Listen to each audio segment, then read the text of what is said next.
Regulating Sex Businesses, Part 2, Practical Tips. Before I go any farther, I want to say that I hope that you have watched Part 1 because it sets the legal foundation for this. And some of this may not make a whole lot of sense if you haven't watched Part 1 yet. So I hope if you haven't done it, you might want to go back and do that. But let's get started on this part. I'm Eric Damian Kelly. I'm a lawyer and city planner. I'm a professor of urban planning at Ball State University. In addition to my academic career, I've consulted with local governments for more than 35 years on how to implement plans.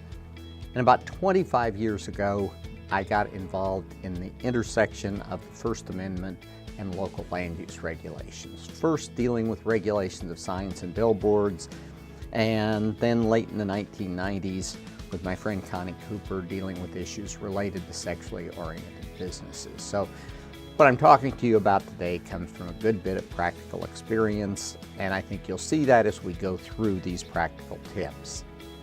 This presentation includes some explicit content. Not all of it is explicit, but there will be some as we get further into it. So you might want to ask your 8-year-old to go someplace else while you watch this presentation.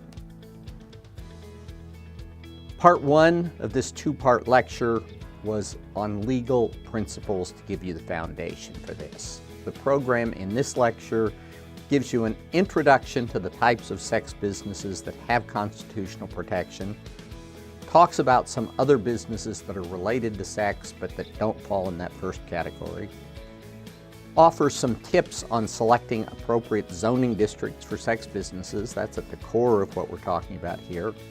Talks about separation requirements between sex businesses and other activities. Talks about how many sites a community must allow. We talked in Part 1 about the implications of Shad versus the Borough of Mount Ephraim, the need to have sites available. How many do you have to have? Offers some tips for licensing systems for these businesses to supplement zoning regulations. Has some tips on use-specific standards. There are some regulations that you might want to apply to a gentleman's club that don't need to apply to an adult bookstore. And then a wrap-up.